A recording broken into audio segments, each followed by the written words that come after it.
Have you ever heard of the butterfly effect? The idea that a butterfly flapping its wings may cause a typhoon somewhere. How one small action can cause a series of changes that can alter the course of history. In today's story, you can actually find that one action. One minuscule action that changed the course of Rohit Sharma's career. The decision of Ricky Ponting to not bat. Well, the story begins in 2013. Ricky Ponting, the surprise first-time captain of Mumbai Indians, has got off to the worst start in MI history. The aging captain, with a slump in form, is bearing the brunt of fans' anger. The pressure has reached to the point that come the fifth match, unsure of himself, he keeps on sending everyone ahead of him. 6 batsmen have played with Ponting's name missing from the scoreboard. And when they go on to lose the match even after all this, Ponting has made his decision. The next day, he gives up the captaincy, which goes to the only player who has shown even a glimmer of form in the past few matches. But mostly because the rest of the team has been in even worse of a slump. The captaincy goes to Rohit Sharma. For someone who was even struggling to hold on to his position in the Indian team, this was nothing short of a miracle. A miracle that was seen as a temporary arrangement till someone better comes along. And this, when compared to another player who also had become the captain that year itself, but had earned his captaincy through his sheer batting brilliance. The captain of Royal Challengers Bangalore, Virat-Kohli. Yes, both Rohit and Kohli had become the IPL captain in the same year. And that would be the only thing common between them, as far as IPL is concerned at least. That year, while RCB crashed at number 5, the dark horse of the dark horse had won the IPL, cementing his position as the captain, and later, with an amazing run in the Champions Cup, followed by a double century, cementing his position in the Indian team. This is where the pattern for the next 4 years was to be set. Let's start from the year 2014. Virat scored 1000 runs in ODI, won many Man of the Series awards, and went up to rank 1 in T20 rankings. While Rohit gets injured early in the year and then comes back to score a double century. The next year, Virat, now the captain of the test side, took his team to number 2 position, while also becoming the fastest batsman to score 1000 runs in T20. While Rohit got a hamstring injury in January and then casually comes back to win an IPL come 2016, well, another T20 World Cup and another player of the tournament tag for Virat, while Rohit starts off with a fabulous form in tests and sets out most of the year with an injury. You see the pattern here, right? One guy wins the IPL and then quickly gets injured, while the other tops the batting chart but fails to win the big one. And still, there is absolutely no murmur of anything going on between those two. It seemed like both the players lived in their own world, coming together to bring series after series to India. But then came 2017, where those worlds were about to collide. The T20 and ODI captaincy went to Virat. Many people quipped, isn't Rohit the more accomplished captain, at least in T20? So shouldn't he get the T20 captaincy? But not many people were keen on seeing the white ball captaincy split up. And Rohit's injury being an all-weather issue, the captaincy went to the recognized successor. But the world imploding was not done yet. Till this point, rumors were rife that things were not right between the coach Anil Kumble and the test captain Virat Kohli. And in the first ICC tournament that they faced, they lost to Pakistan in the final. Kumble sent in his resignation just a few days later. And for the first time, what was mostly a love affair between Virat Kohli and the media fractured.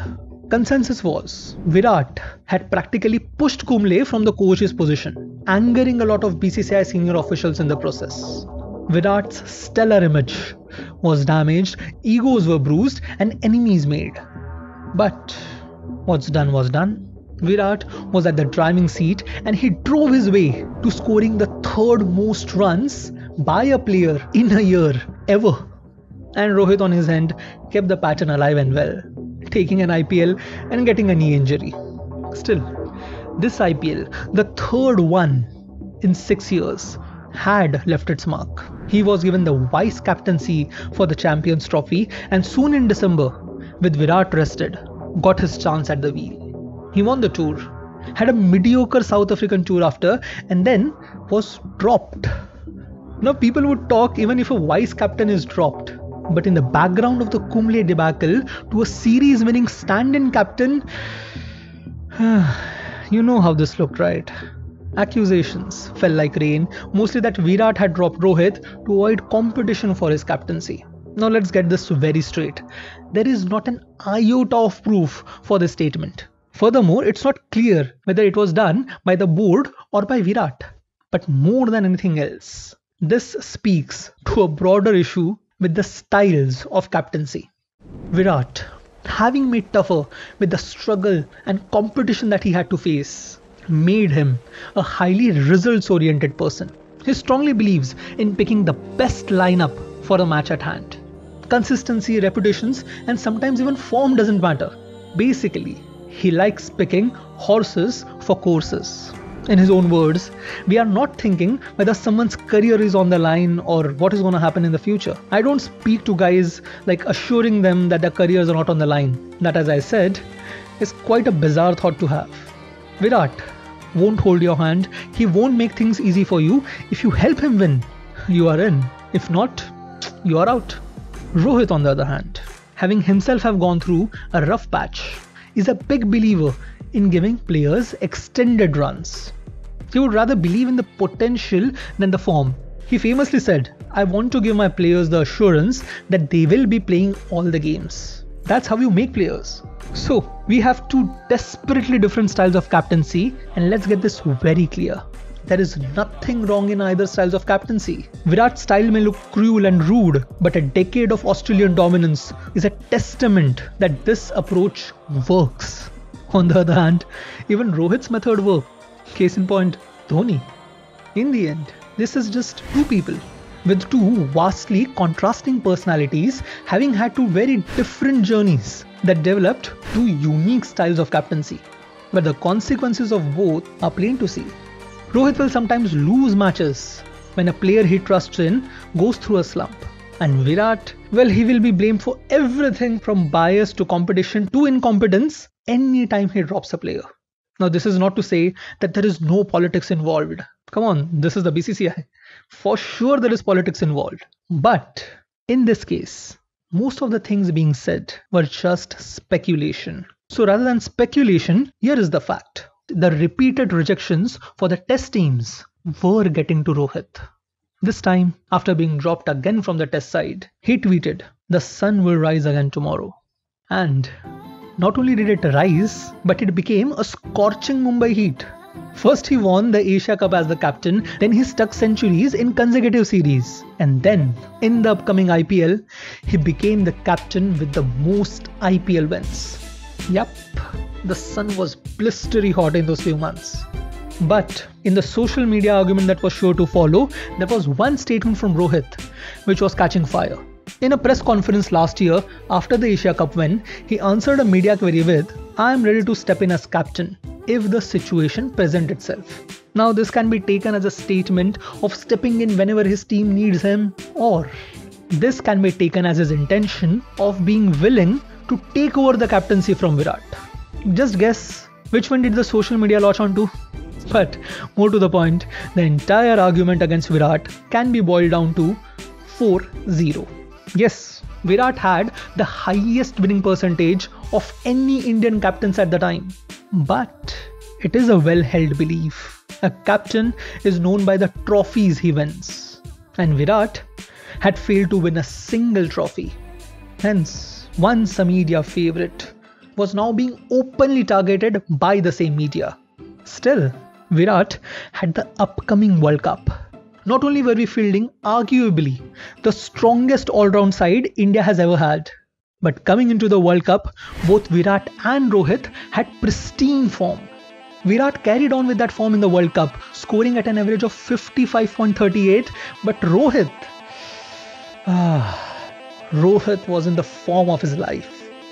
5 centuries in 8 matches in a World Cup. 5! The World Cup was ours, for sure. And then the semi-finals happened. What are the chances that two players in prime form both get out for one in a knockout match? We lost the match. Dhoni had left the ground crying, and India was in shock. As you can guess, there was a lot of anger and a lot of blame to go around. Virat blamed the bowlers, apparently going ham on them after the loss. Rohit, on the other hand, blamed the batsmen for not being able to pace the innings properly.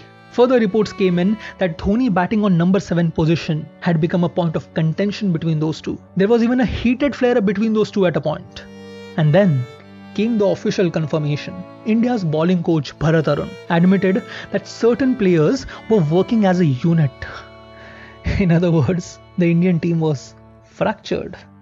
Now if you ask me, the argument that happened can just be boiled down to two people being passionate about their game at the top of their career, heartbroken at the loss, and just lashing out. But the fact remains that the Indian team was divided. One decision by Ponting just 5 matches into his MI captaincy had somehow led to this point. The Indian team, arguably the best side in the world, had divided into camps where each side was struggling to get their voice heard. But they were soon to face a situation unknown even to the world till now. A situation where they would have to sit in one room, where they would have to talk to each other. Yup, the isolation bubble was coming, where the entire team would be trapped in one floor of one hotel for months to come. That and the rest of the story will be covered in our third part. I promise I wasn't expecting to make a third part of this video, but there is just so much to cover. So I hope you like this video. Do give me your criticisms in the comments.